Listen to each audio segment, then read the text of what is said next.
നമസ്തേ, എല്ലാവർക്കും the mind വെൽനസിന്റെ NPD സീരീസിലേക്ക് ഹാർദമായ സ്നേഹം നിറഞ്ഞ സ്വാഗതം. ഞാൻ നിങ്ങളുടെ ഡോക്ടർ സൂസൻ കോര്. നമ്മുടെ NPD സീരീസ് എല്ലാം തന്നെ അവയർനെസ്സിനായിട്ട് മാത്രമുള്ളതാണ്, ഡയഗ്നോസിനായിട്ട് ഉപയോഗിക്കരുത്. എന്തെങ്കിലും സംശയമുണ്ടെങ്കിൽ നിങ്ങൾ എക്സ്പേർട്ടിനെ കൺസൾട്ട് ചെയ്യണം. കാരണം പല പേഴ്സണാലിറ്റി ഡിസോർഡേഴ്സും ബ്ലെൻഡ് ചെയ്തും പലതും തമ്മിൽ കുറേയൊക്കെ അങ്ങോട്ടും ഇങ്ങോട്ടും ഒക്കെ സാമ്യതകളുള്ള ട്രേറ്റ്സുകൾ കാണാൻ ഇടയുള്ളത് കൊണ്ട് ഒരു ലേമാൻ അത് ശരിക്കും അതിനെ ഡയഗ്നോസ് ചെയ്യാൻ പറ്റില്ല. വളരെ ഡീപ്പായിട്ട് നല്ല രീതിയിൽ സൈക്കോളജിക്കൽ അല്ലെങ്കിൽ ഒരു പേഴ്സണാലിറ്റി അല്ലെങ്കിൽ ബിഹേവിയർ ഏരിയാസിൽ എക്സ്പേർട്ട് ആയിട്ടുള്ളവർക്ക് മാത്രമേ അതിനെ ഐഡൻറ്റിഫൈ ചെയ്യാനായിട്ട് പറ്റുകയുള്ളൂ. അപ്പോൾ ഇന്നത്തെ നമ്മുടെ സബ്ജക്റ്റ് എന്ന് പറയുന്നത് ഈഗോ എന്ന് പറയുന്ന കാര്യത്തെ പറ്റിയാണ്. ഒത്തിരി പേരും ഈഗോയെ പിടിച്ചാണ് പല മനുഷ്യരുടെയും ജീവിതം താറുമാറാക്കുന്നതും പല മനുഷ്യരും ജീവിതം വലിയ രീതിയിൽ മുമ്പോട്ട് കൊണ്ടുപോകുന്നതും. ഈഗോ എന്ന് പറയുന്നത് നാർസിസിസ്റ്റിക് ഈഗോയെ നമ്മൾ അനലൈസ് ചെയ്യും, അതുപോലെ തന്നെ വിക്ടിം ഈഗോയൊക്കെ നമ്മൾ അനലൈസ് ചെയ്യും. പക്ഷെ ആദ്യമേ അത് അനലൈസ് ചെയ്യുന്നതിന് മുമ്പ് നമുക്ക് മനസ്സിലാക്കേണ്ട ഒരു കാര്യം, നിങ്ങളുടെ ഈഗോ എങ്ങനെയുള്ളതാണ് എന്നുള്ളത് നമുക്കൊന്ന് മനസ്സിലാക്കണം. അപ്പോൾ നമ്മുടെ ഈഗോ എന്ന് പറയുന്നത് എന്താണെന്ന് അറിഞ്ഞാൽ മാത്രമേ നമുക്ക് ബാക്കി മുമ്പോട്ട് കൊണ്ടുപോകാനായിട്ട് പറ്റത്തുള്ളൂ. അപ്പോൾ എന്താണ് ഈഗോ? ഈഗോ എന്ന് പറയുന്നത് നമുക്കറിയാം, നമ്മുടെ ഒരു സെൽഫിനകത്തുള്ള ഒരു കാര്യം തന്നെയാണ് ഈഗോ. ചിലർ പറയും അഹന്തയാണ്, അഹംഭാവമാണ്, അഹങ്കാരമാണ് എന്നൊക്കെ ഇങ്ങനെ പറയാറുണ്ട്. പക്ഷെ അതൊക്കെ ഈഗോയുടെ വേരിയസ് വേർഷൻസ് ആണ്.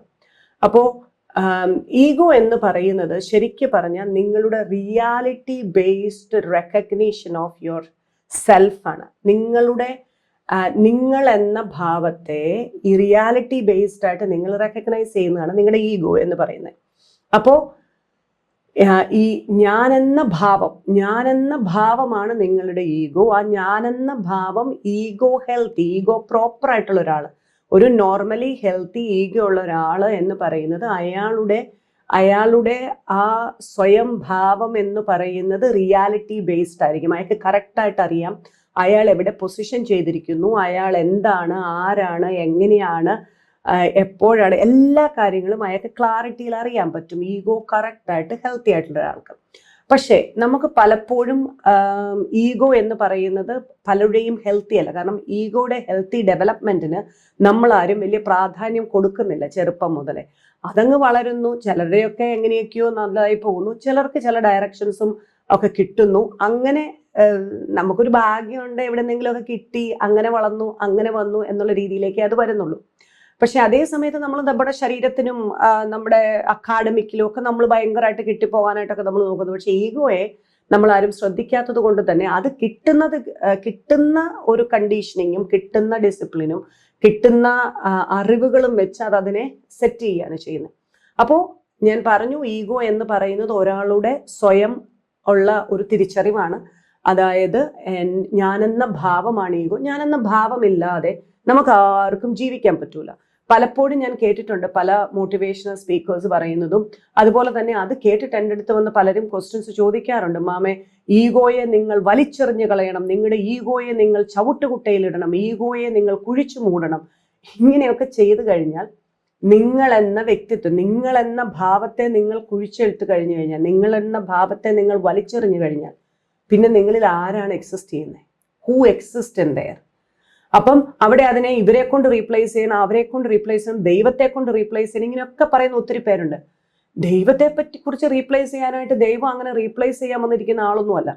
അതുകൊണ്ട് അതൊന്നും നമുക്ക് ചെയ്യാനായിട്ട് പറ്റൂല. നമ്മളെ ഭൂമിയിലേക്ക് വിട്ടിരിക്കുന്നതും നമ്മൾ ഭൂമിയിൽ ജീവിക്കുമ്പോഴും നമ്മൾക്കൊരു ഭാവവും രൂപവും ഉണ്ടാക്കിയെടുക്കാനായിട്ട് നമ്മൾക്ക് ഉള്ളിൽ ഹെൽപ്പ് ചെയ്യാനായിട്ടുള്ള ഉള്ളിലുള്ള ഒരു ഭാവമാണ് ഈഗോ എന്ന് പറയുന്നത്. അപ്പൊ ഈഗോയുടെ ഡെവലപ്മെന്റിലേക്ക് ഒക്കെ വരുമ്പോൾ അത് ഞാൻ ഡീറ്റെയിൽ ആയിട്ട് വേറൊരു I will do it in A live, അതായിരിക്കും കൂടുതൽ, കാരണം അത് ഇച്ചിരി ടൈം എടുക്കുന്നതാണ്. ഈഗോ, സൂപ്പർ ഈഗോ എന്ന് പറയുന്ന ആ ഒരു പ്രോസസ്സ്. അപ്പൊ ഈഗോ എന്ന് പറയുന്നത് ഞാനെന്ന ഭാവം, അത് ഈ റിയാലിറ്റി ബേസ്ഡ്, ഞാൻ എവിടെ ജീവിക്കുന്നു, ആരാണ്, എൻ്റെ നാഷണാലിറ്റി, എൻ്റെ റിലീജിയസ് ബാക്ക്ഗ്രൗണ്ട്, എൻ്റെ കൾച്ചറൽ ബാക്ക്ഗ്രൗണ്ട്, എൻ്റെ സോഷ്യൽ ബാക്ക്ഗ്രൗണ്ട്, എൻ്റെ ഫൈനാൻഷ്യൽ ബാക്ക്ഗ്രൗണ്ട്, എൻ്റെ എന്താ പറയുക കരിയർ ബാക്ക്ഗ്രൗണ്ട്, പ്രൊഫഷണൽ ബാക്ക്ഗ്രൗണ്ട്, അങ്ങനെ എല്ലാ കാര്യങ്ങളും, എൻ്റെ ജെൻഡർ, എൻ്റെ ഫാമിലിയിലുള്ള കൾച്ചർ, ഫാമിലിയിലുള്ള behaviour, organisation behaviour, societal behaviour, political സിനാരിയോസിലെല്ലാം ഞാൻ നോക്കും. എന്നിട്ട് ഞാൻ എന്നെ എവിടെ പ്ലേസ് ചെയ്യുന്നു, ഇവിടെ തന്നെ പ്ലേസ് ചെയ്യണം. എൻ്റെ ഈഗോയിലേക്കാണ്, എൻ്റെ ഈഗോയെ, ഞാനെന്ന ഭാവത്തെയാണ് ഞാൻ എല്ലായിടത്തും കാണിക്കുന്നത്. അപ്പോൾ എൻ്റെ ഞാനെന്ന ഭാവത്തെ അതിൻ്റെ ഏറ്റവും ഹെൽത്തി ആയിട്ടും ഏറ്റവും ബെസ്റ്റായിട്ടും ഡെവലപ്പ് ചെയ്തുകൊണ്ട് വരിക നമ്മുടെ തന്നെ ജോലിയാണ്. അങ്ങനെ വരുമ്പോൾ നമ്മൾ പല ഡിഫറെൻറ്റ് ടൈപ്സിൽ വളരെയേറെ ഇഷ്യൂസ് ഉള്ള ഈഗോസിനെ കാണാറുണ്ട്. അപ്പോൾ ഇഷ്യൂസ് ഉള്ള ഈഗോസ് എന്ന് പറയുമ്പോൾ നമ്മൾ പലപ്പോഴും കാണാറുണ്ട് ഇൻഫ്ലേറ്റഡ് ഈഗോ ഉള്ളവർ. അപ്പോൾ നമ്മൾക്ക് 3 തരത്തിൽ നമ്മളിങ്ങനെ ഈഗോ ഇങ്ങനെ മെച്ചുവറായിട്ട് വരുമ്പോൾ നമുക്കറിയാം, നമുക്കൊരു ചൈൽഡിൻ്റെ ഈഗോ ഉണ്ട്, വളരെ ഇമ്മെച്യൂർ ആയിട്ടുള്ള ഈഗോ. അപ്പം വളരെ ഇമ്മെച്യൂർ ആയിട്ടുള്ള വളരെ ചെറിയ ഈഗോയിൽ സെൽഫ് പ്ലഷർ മാത്രം, ഇതെന്ന് പറയുന്ന സെൽഫ് പ്ലഷർ മാത്രം വർക്ക് ചെയ്യുന്നൊരിടത്ത് അതിൽ നിന്ന് വളരാത്ത, അതിൽ നിന്ന് ഗ്രോ ചെയ്യാത്ത ഒരു ഈഗോ, അഡൾട്ട് ഈഗോയിലേക്ക് പോകാത്തൊരു ഈഗോ. അഡൾട്ട് ഈഗോയാണ് മെയിൻ ആയിട്ടുള്ള ഈഗോ. അഡൾട്ട് ഈഗോയിൽ നിന്ന് പിന്നെ നമ്മൾ കയറുന്ന ഒരു എന്താ പറയുക, ഒരു മെന്റർ ഈഗോ അല്ലെങ്കിൽ ഒരു കോച്ചിന്റെ ഈഗോ എന്നുള്ള രീതിയിലേക്കാണ്. പക്ഷെ നമ്മൾ അതിനെ പേരന്റ് ഈഗോ എന്ന് വിളിക്കും. പേരന്റ് ഈഗോയിൽ തന്നെ നമുക്ക് കുറെ പ്രശ്നങ്ങൾ കാണാൻ പറ്റും. അതുകൊണ്ട് തന്നെ ഞാൻ പറയും, ഗ്രോത്തിലേക്ക് വരുമ്പോൾ അഡൾട്ടിന്റെ ഈഗോ എന്ന് പറയുന്നത് വളരെ റിയലിസ്റ്റിക് ആയിട്ടുള്ള, വളരെ കോഗ്നിറ്റീവ്ലി വർക്ക് ചെയ്യുന്ന ഒരു ഈഗോയിൽ നിന്ന് നമ്മൾ അതിനേക്കാളും കുറച്ചുകൂടെ ഒരു ഹൈ പ്രൊഫൈലിലെ ഈഗോയിലേക്ക് കയറുമ്പോൾ അതൊരു മെന്ററിന്റെ, ഒരു കോച്ചിന്റെ അങ്ങനെയുള്ള ഒരു ഈഗോ ആയിട്ടാണ് നമ്മൾ ഡെവലപ്പ് ചെയ്ത് വരേണ്ടത്. അപ്പോൾ ചൈൽഡ് ഈഗോയിൽ നിന്ന് നമ്മൾ അഡോളസെന്റ് ഈഗോയിലേക്ക് കയറുന്നു. അവിടെയാണ് നമ്മൾ അഡൾട്ടും ചൈൽഡും തമ്മിലുള്ള ഒരു ഇത് നടക്കുന്നത്. അത് കഴിഞ്ഞ് നമ്മൾ അഡൾട്ട് ഈഗോയിൽ കയറുന്നു. അഡൾട്ട് ഈഗോയിലാണ് നമ്മൾ ശരിക്കും കാര്യങ്ങളെ പ്രോപ്പറായിട്ട് ചെയ്യുന്നത്. അതിൽ നിന്ന് നമ്മൾ കയറുന്നതാണ് ആ അഡൾട്ടിന്റെ തന്നെ ഒരു കുറച്ചുകൂടെ ഒരു ഹയർ വേർഷൻ ആയിട്ടുള്ള ഒരു മെന്റർ ഈഗോ എന്നുള്ള രീതിയിലേക്ക് നമ്മൾ കയറും. അപ്പോൾ ഈ ഒരു പ്രോഗ്രസ് നടക്കാത്ത ആളുകൾ, അങ്ങനെ ആ ശരിയായിട്ടുള്ള ഡെവലപ്മെന്റ് നടക്കാത്ത ആളുകളിൽ പല പ്രശ്നങ്ങൾ ഉണ്ടാകാറുണ്ട്. അതിലൊന്നാണ് inflated ego or deflated ego. Inflated ego എന്ന് പറയുന്നത് ചൈൽഡ് ഈഗോയിന്റെ ആ സ്റ്റേറ്റിൽ തന്നെ ഇരിക്കുന്ന ഈഗോ, അത് ഡെവലപ്പ് ആയിട്ടില്ല. പക്ഷെ അഡൾട്ടിന്റെ കാര്യങ്ങളൊക്കെ വന്നിട്ട് ഭയങ്കരമായിട്ട് ഞാൻ അങ്ങനെയാണ് ഇങ്ങനെയാണെന്നൊക്കെ ഉള്ള രീതിയിലൊക്കെ വന്ന് അതങ്ങോട്ട് ഊതി വീർപ്പിക്കും. നിങ്ങളൊന്ന് ആലോചിച്ച് നോക്കൂ, ചെറിയൊരു ബലൂൺ, ആ ബലൂൺ ഊതി വീർപ്പിക്കുക, അത് പൊട്ടാനുള്ള സാധ്യത വളരെ കൂടുതലാണ്. എന്നിട്ട് ഈ ഇൻഫ്ലേറ്റഡ് ഈഗോ ഉള്ളവരുടെ പേടി എന്ന് പറയുന്ന ഇത് പൊട്ടാതെ പോകണം, അപ്പോൾ വേറെ ആരും തൊടാൻ പാടില്ല, അതിനകത്തൊക്കെ അഫക്റ്റ് ചെയ്യാൻ പാടില്ല, അങ്ങനെയുള്ളതിനകത്ത് അവരത് പ്രൊട്ടക്ട് ചെയ്യാൻ നോക്കുമ്പോൾ ദേ ബിക്കം മോസ്റ്റ്ലി അബ്യൂസേഴ്സ്. അവർക്ക് ഭയങ്കരമായ പ്രശ്നങ്ങൾ ഉണ്ടാകുന്നു. ഇതിനെ കണ്ടിട്ടാണ് പലരും പറയുന്നത് നിങ്ങളുടെ ഈഗോയെ കുറയ്ക്കെന്ന്. നമ്മളിപ്പോൾ പറയണം, നമ്മളൊരു സ്ഥലത്ത് ഒരു പ്രശ്നമുണ്ടായാൽ നമ്മളെ പ്രൊട്ടക്റ്റ് ചെയ്യുന്ന ഒരു കൂട്ടരാണ് ഇപ്പൊ ടീച്ചേഴ്സ്. അല്ലെങ്കിൽ അപ്പോൾ ഈ ടീച്ചേഴ്സ് സ്കൂളിൽ അവർ ഡിസിപ്ലിൻ നോക്കണം, എല്ലാ കാര്യങ്ങളും നല്ലതായിട്ട് വരണം. സ്കൂളിൽ എന്ത് സംഭവം നടന്നാലും ആരെയാ കുറ്റം പറയാ? ടീച്ചേഴ്സിനെയാ കുറ്റം പറയാ. എന്ന് പറഞ്ഞ പോലെ തന്നെ നമ്മളുടെ ഈഗോ, നമുക്ക് എന്ത് സംഭവിച്ചാലും, എവിടെ എന്തൊക്കെ ഇന്റർപേഴ്സണൽ റിലേഷൻഷിപ്പ് സംഭവിച്ചാലും നേരെ അടിക്കുന്ന ആർക്കിട്ടാണ് ഈഗോ. കാരണം ഈഗോയാണ് റിയലിസ്റ്റിക് ആയിട്ടുള്ള സെൽഫ് ആയിരിക്കേണ്ടത്. ഈഗോയാണ് ഇതിനെ മാനേജ് ചെയ്യേണ്ടത്. ഇതിനെ മാനേജ് ചെയ്യാൻ പറ്റാത്ത ഈഗോയ്ക്കിട്ട് നമ്മൾ പറയും ഈഗോയുടെ പ്രശ്നം എന്ന് പറയും. പക്ഷെ അതിനർത്ഥം നമ്മുടെ ഈഗോയെ എല്ലാം കളഞ്ഞിട്ട് റിമൂവ് ചെയ്തിട്ട് നമ്മളിങ്ങനെ ആരുമല്ലാത്ത രീതിയിൽ ഇരിക്കണം എന്നല്ല. ഇനി ഈ ഇൻഫ്ലേറ്റഡ് ഈഗോ എന്ന് പറയുന്നത് പോലെ തന്നെ ഒരാൾക്ക് ഡീഫ്ലേറ്റഡ് ഈഗോ ഉണ്ട്. അതായത് മെച്യൂരിറ്റിയിലേക്ക് കയറിയിട്ടില്ല, അതിനകത്തേക്ക് യാതൊരു വലിയ ഭാവങ്ങളും വന്നിട്ടില്ല. എനിക്ക് അങ്ങനെ ആയിരിക്കണം, ഇങ്ങനെ ആയിരിക്കണം, ഇതായിരിക്കണം, അങ്ങനെയാ ഞാൻ എൻ്റെ സെൽഫിനെ, നമ്മൾ ഈ അഡൾട്ടിലേക്ക് പോകുമ്പോൾ വളരാനും ഡെവലപ്പ് ചെയ്യാനും അല്ലെങ്കിൽ പല കാര്യങ്ങൾ അച്ചീവ് ചെയ്യാനുള്ളതിലേക്കൊക്കെ പോകാനുള്ള ആഗ്രഹം ഇതൊന്നും ഇല്ല.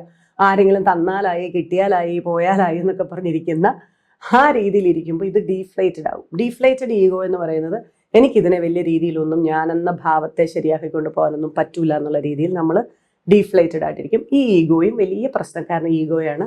പിന്നെ നമുക്ക് വരുന്ന ഈഗോയിൽ നമ്മൾ പല പ്രശ്നങ്ങളും നമ്മുടെ ഹെൽത്തി അല്ല എന്നുണ്ടെങ്കിൽ നമ്മൾ ഫേസ് ചെയ്യും. അതൊക്കെ നമുക്ക് ഡീറ്റെയിൽ ആയിട്ട് അടുത്ത വീഡിയോസിൽ നമുക്ക് ചെയ്യാവുന്നതാണ്. അപ്പോൾ നമ്മളുടെ ഈഗോയെ നമ്മൾ പ്രോപ്പറായിട്ട് കൊണ്ടുവരണമെങ്കിൽ നമ്മുടെ ഈഗോ ഇമ്മെച്യൂർ ആകാൻ പാടില്ല. അതായത് ഒരു ഇമ്മെച്യൂർ ഈഗോ എന്ന് പറയുന്നത് ചൈൽഡ്ഹുഡ് അല്ലെങ്കിൽ അഡോളസെന്റ് ഈഗോയിൽ ഇരിക്കുന്ന ഈഗോയാണ്. അത് അഡൾട്ട് ഈഗോയിലേക്ക് വളർന്നു കഴിയുമ്പോഴാണ് അത് മെച്യൂർ ഈഗോ ആകുന്നത്. അപ്പം എപ്പോഴും നമ്മൾ ശ്രദ്ധിക്കേണ്ട ഒരു കാര്യം, always keep A mature ego. നമ്മളുടെ ഈഗോ മെച്യൂർ ആയിട്ടിരിക്കാനാണ് നമ്മൾ എപ്പോഴും ഫോക്കസ് ചെയ്യേണ്ടത്. അതിലേക്കാണ് നമ്മളുടെ എല്ലാ കഴിവുകളും അല്ലെ എല്ലാ പ്രവർത്തനങ്ങളും വേണ്ടത്. കാരണം ഞാനെന്ന ഭാവം എനിക്ക് ശരിയായിട്ടില്ല എന്നുണ്ടെങ്കിൽ ഞാനെന്ന ഭാവത്തെ പല കാര്യങ്ങളും പുറത്തുനിന്നുള്ളതൊക്കെ അഫക്റ്റ് ചെയ്ത് നമുക്ക് നല്ല രീതിയിൽ നമ്മുടെ ലൈഫ് കൊണ്ടുപോകാനായിട്ട് പറ്റൂല. അപ്പോൾ അങ്ങനെ വരുമ്പോൾ നമ്മൾ ഈ ബൗണ്ടറി സെറ്റിംഗ് ഒക്കെ നമുക്ക് പറ്റാതെ വരുന്നത് നമ്മുടെ ഞാനെന്ന ഭാവം റിയലിസ്റ്റിക് ആയിട്ട് കറക്റ്റ് ആയിട്ടുള്ള രീതിയിൽ കോൺഫിഡൻ്റ് രീതിയിൽ എനിക്ക് മനസ്സിലാകാത്തത് കൊണ്ടും അത് എനിക്ക് പുറത്തേക്ക് എനിക്ക് പ്രൊജക്റ്റ് ചെയ്യാൻ പറ്റാത്തത് കൊണ്ടും അത് മറ്റു ആളുകളിലേക്ക് അത് പെർസീവ് ചെയ്ത് കൊടുക്കുന്ന ഒരു പേഴ്സോണ എനിക്ക് ക്രിയേറ്റ് ചെയ്യാൻ പറ്റാത്തത് കൊണ്ടുമൊക്കെയാണ് എനിക്ക് പ്രശ്നങ്ങൾ വരുന്നത്. അപ്പം നമ്മൾ എപ്പോഴും ശ്രദ്ധിക്കേണ്ട ഒരു കാര്യം, എൻ്റെ ഈഗോയെ മെച്യൂർ ഈഗോ ആയിട്ട് എങ്ങനെ ഞാൻ ട്രാൻസ്ഫോം ചെയ്യും, എങ്ങനെ ഞാൻ ഡെവലപ്പ് ചെയ്ത് കൊണ്ടുപോകും എന്നുള്ളത് നമ്മൾ എപ്പോഴും ഫോക്കസ് ചെയ്യേണ്ട ഒരു കാര്യമാണ്. ഇനി അടുത്തത് എന്ന് പറയുന്നത് ടൈംഡ് ഈഗോ ആൻഡ് അൺടൈംഡ് ഈഗോയാണ്. അപ്പോൾ ഒരു മെച്യൂർ ഈഗോ എന്ന് പറയുന്നത് മോസ്റ്റ്ലി ഒരു ടൈംഡ് ഈഗോ ആയിരിക്കും. ടൈംഡ് എന്ന് പറഞ്ഞാൽ മെരുക്കിയെടുക്കുന്ന ഈഗോ. ഈ മെരുക്കിയെടുക്കുന്ന പ്രോസസ്സിലാണ് നമുക്ക് ഈ എക്സ്റ്റേണൽ എക്സ്പീരിയൻസസുകളും നമ്മൾ എക്സ്ട്രോസ്പെക്ഷൻസും റെട്രോസ്പെക്ഷൻസും ഒക്കെ ചെയ്യുന്നത്. അതായത് പുറമേയുള്ള കാര്യങ്ങളെ വിശകലനം ചെയ്യുകയും അവ എങ്ങനെ എന്നെ ബാധിക്കുന്നു എന്ന് നോക്കുകയും അതിൽ നിന്ന് ഞാൻ പുറപ്പെടുവിക്കുന്ന എൻ്റെ റിയാക്ഷൻസും ഞാൻ റെസ്പോണ്ട് ചെയ്യുന്നതും എൻ്റെ റെസ്പോൺസസ് എൻ്റെ റിയാക്റ്റീവ് ആണോ അതോ അഗ്രസീവ് ആണോ അതോ പാസീവ് ആണോ, ഇങ്ങനത്തെ കാര്യങ്ങളൊക്കെ ശ്രദ്ധിക്കുകയും അതെന്നിലുണ്ടാക്കുന്ന ഫീലിങ്സ്, എന്നിലുണ്ടാക്കുന്ന ചിന്തകൾ അതിനെ മനസ്സിലാക്കുകയൊക്കെ ചെയ്തിട്ട് അതിനെ ഏറ്റവും പ്രോപ്പറായിട്ട് സിറ്റുവേഷന് യോജിക്കുന്ന രീതിയിൽ എനിക്കെന്നെ പ്രസന്റ് ചെയ്യാൻ പറ്റുന്ന രീതിയിലുള്ള ഒരു ഈഗോ ആക്കി എടുക്കുക. അതാണ് ടൈംഡ് ഈഗോ എന്ന് പറയുന്നത്.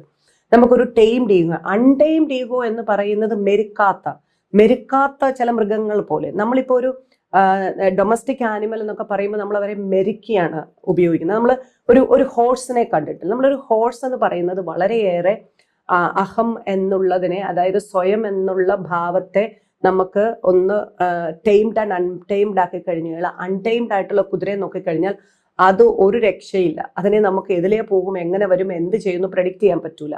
അതിൻ്റെ സ്പീഡ് ഇതൊന്നും നമുക്ക് പ്രെഡിക്റ്റ് ചെയ്യാൻ പറ്റൂല. പക്ഷെ ടൈംഡ് ആക്കി കഴിഞ്ഞാൽ ആ കടിഞ്ഞാണിൽ അത് കറക്റ്റായിട്ട് നിൽക്കും. എന്ന് പറഞ്ഞ പോലെ നമ്മൾ മങ്കീസിനെ നോക്കിക്കഴിഞ്ഞാൽ മങ്കീസ് എന്താ ചെയ്യാന്ന് പറയാൻ പറ്റത്തില്ല അല്ലേ, അതങ്ങനെയാണ്. അപ്പം അതിനെ ഒന്ന് മെരുക്കി കഴിഞ്ഞു കഴിഞ്ഞാൽ അത് നമ്മളുടെ വലുതയ്ക്ക് നിൽക്കുന്ന രീതിയിലേക്ക് വരും. അപ്പം ഈഗോ എപ്പോഴും ടൈംഡ് ആയിരിക്കണം, അൺടൈംഡ് ആയിരിക്കാൻ പാടില്ല. അപ്പം ഈ രീതിയിലുള്ള കാര്യങ്ങളാണ് നമ്മൾ മെയിനായിട്ട് നമ്മൾ ശ്രദ്ധിക്കേണ്ടത്. അപ്പം നമ്മൾക്ക് ഈഗോ എന്നുള്ള കാര്യത്തെ ഒരിക്കലും നമുക്ക് ഇല്ലാതിരിക്കാൻ പറ്റില്ല. നമുക്ക് always we need an ego. പക്ഷെ എങ്ങനെയുള്ള ഈഗോ വേണം? നമുക്ക് വേണ്ട ഈഗോ എന്ന് പറയുന്നത് ടൈംഡ് ആയിരിക്കണം, മെച്യൂർഡ് ആയിരിക്കണം. അത് പ്രോഗ്രസീവ്ലി പോകുമ്പോഴും നമ്മൾ അതിനെ കറക്റ്റായിട്ട് നമ്മളുടെ ടൈംഡ് ലെവലിൽ നിർത്തിക്കൊണ്ട് അതിനെ കൊണ്ടുപോകാനായിട്ട് നമുക്ക് പറ്റണം. അതൊരിക്കലും ഇൻഫ്ലേറ്റഡോ ഡീഫ്ലേറ്റഡോ ആകാനായിട്ട് പാടില്ല. റൈറ്റ് വേയിൽ നല്ല ഹെൽത്തി ആയിട്ട് അതിനെ മെയിൻറ്റെയിൻ ചെയ്യുക എന്നുള്ളതാണ് നമ്മുടെ എല്ലാവരുടെയും കർത്തവ്യം. അതിനി എവിടെയെങ്കിലും ആരെങ്കിലും നിങ്ങളോട് നിങ്ങൾ ഈഗോ എടുത്ത് കളയൂ എന്ന് പറഞ്ഞു കഴിഞ്ഞാൽ അപ്പോഴേ നമ്മൾ പറയേണ്ടത് ഈഗോ ഇല്ലെങ്കിൽ ഞാനില്ലെങ്കിൽ എന്നെ ആർക്കും എന്തും ചെയ്യാം, ഞാനില്ലെങ്കിൽ എന്നിലേക്ക് ആർക്കും എന്തും എങ്ങനെയും പ്രവേശിക്കാം, എന്നെ ഏത് രീതിയിലും അവരുടെ രീതിയിലേക്ക് കൺട്രോളിലേക്ക് കൊണ്ടുവരാൻ പറ്റും. അതുകൊണ്ട് തന്നെ എൻ്റെ ഈഗോ എന്ന് പറയുന്നത് എനിക്ക് ഏറ്റവും ഇമ്പോർട്ടൻ്റ് ആയിട്ടുള്ള കാര്യമാണ്. അതെൻ്റെ റിയലിസ്റ്റിക് ആയിട്ടുള്ള, എൻ്റെ റിയാലിറ്റി ബേസ്ഡ് ആയിട്ടുള്ള എൻ്റെ സെൽഫിൻ്റെ റെക്കഗ്നീഷനാണ്. ഞാനെന്ന ഭാവമാണത്.